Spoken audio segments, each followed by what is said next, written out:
J'ai vu ce film qui permet de faire l'économie de la lecture de tout ce que j'ai pu écrire sur le harcèlement. En 1 heure, elle avait tout intégré et elle a tout remis sur image. Tout ce qu'on avait dit sur ces cours de récréation, qui sont des espaces quand même tout à fait particuliers. Hein, une cour de récréation, vous savez, dans n'importe quel village, dans n'importe quelle ville, dans n'importe quel quartier, si vous voulez entendre un endroit qui fait un bruit tout à fait étonnant, c'est la cour de récréation. Si vos enfants courent dans un grand magasin en faisant du bruit, comme ils le font dans une cour de récréation, il faut qu'ils aillent consulter, c'est qu'il y a un souci. Parce que c'est uniquement ces territoires, c'est-à-dire des espaces qui sont fermés, qui augmentent l'agressivité des enfants, parce que ce sont des territoires fermés, qui vont expliquer ce bruit particulier qui est le son d'une cour de récréation. Tout ça, on en avait parlé, l'idée que cette cour de récréation, parce qu'elle n'a jamais été pensée sur le plan pédagogique, on a l'impression que c'est un endroit dans lequel les enfants cherchent tous à prendre du pouvoir les uns sur les autres. Les petits footballeurs de cours de récréation qui prennent l'espace central. La magnifique phrase qui est dite à un moment donné dans le film, dans lequel une petite fille dit les footballeurs, c'est des racistes. C'est effectivement une parole d'enfant. C'est pas des racistes, mais c'est des dominants. C'est ceux qui ont pris la place dans les cours de récréation, au point que les petites filles sont rejetées à la périphérie des cours de récréation. Prenez une petite fille de 4 ans, demandez-lui de traverser une cour de récréation, vous allez voir qu'elle longe les murs spontanément. Demandez à une petite fille de 10 ans de dessiner une cour de récréation, elle fait un grand terrain de football pour commencer, en donnant 80% du territoire à 20% des enfants, les plus dominants généralement, c'est-à-dire les petits garçons qui prennent le plus d'espace possible sur les cours de récréation, en criant, tout en courant derrière des ballons incontrôlables. L'impression que j'ai eue à la première vision de ce film, c'est que c'est beau le talent de quelqu'un qui s'imprègne de tout, et montre beaucoup mieux qu'on peut le faire dans des tas de livres où on explique, où on parle, où on explique, comme je le fais encore ce soir, expliquer. Là, c'est montrer. La bande-son, vous l'avez expliqué, je ne regarde pas toujours le film, je l'écoute ce film. C'est un film extraordinaire à écouter parce qu'il nous replonge dans le bruit qu'on a tous entendu, qui est celui de cette cour de récréation, qui n'est pas le pays des bisounours. Vous savez, quand on dépose, la scène initiale est magnifique aussi, c'est celle d'un papa, ça aurait pu être une maman, parce que c'est juste un parent qui dépose son enfant pour la première fois dans une cour de récréation. Et là ça me rappelle ce que systématiquement, la RTB notamment m'appelle systématiquement le jour de la rentrée des classes. Tous les ans, ils m'appellent pour me dire, mais qu'est-ce qu'on peut dire à une maman, à un papa qui pleure quand il dépose son enfant pour la première fois à l'école? Et ça fait des années qu'ils me posent la question, ça fait des années que je réponds de la même façon. Je ne dirai rien à ses parents, je leur poserai juste une question, pourquoi est-ce que vous ne pleurez pas plus?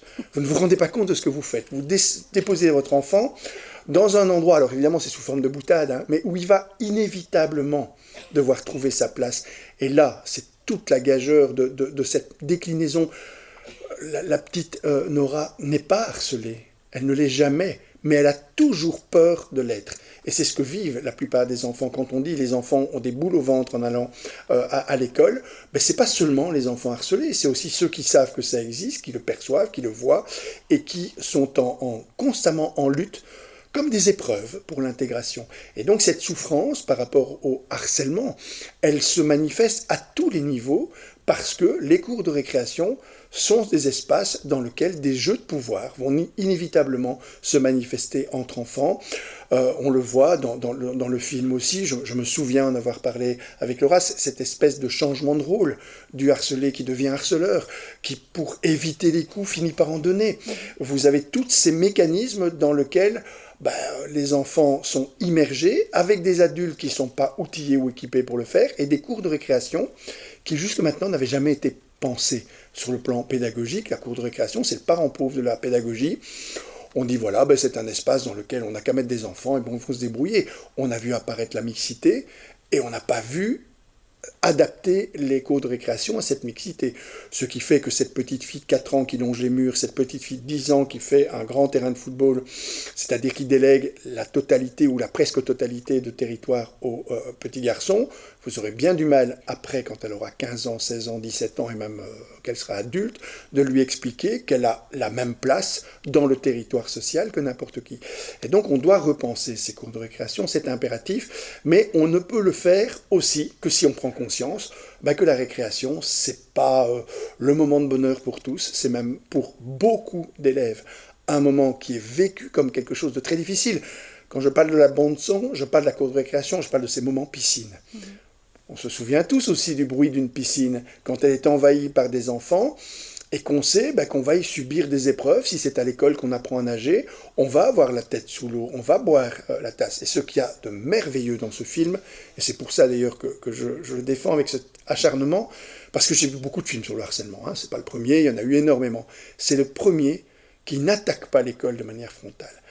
Qui va considérer effectivement que les enseignants font toujours ce qu'ils peuvent, notamment l'enseignante principale, avec cette phrase merveilleuse, on voudrait pouvoir aider, mais on ne sait pas toujours comment faire.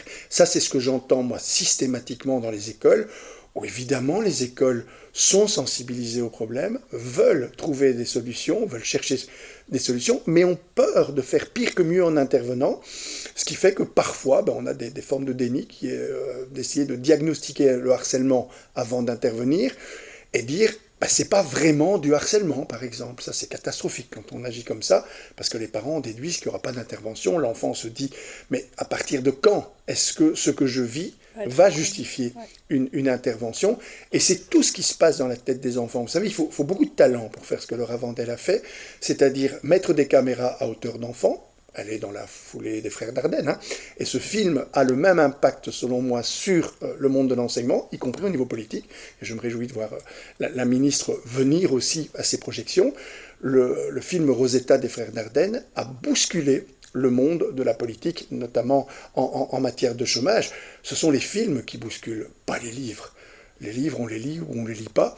Et les conférences, on les écoute pas. Mais généralement, les gens qui viennent vous écouter sont des gens convaincus. Et les gens qui font l'effort de lire sont des gens qui savent déjà. Par contre, les films parlent à tout le monde. C'est pour ça que le film Rosetta ou que ce film-là sont des films qui vont marquer leur époque et qui, je l'espère, vont imprimer des politiques nouvelles.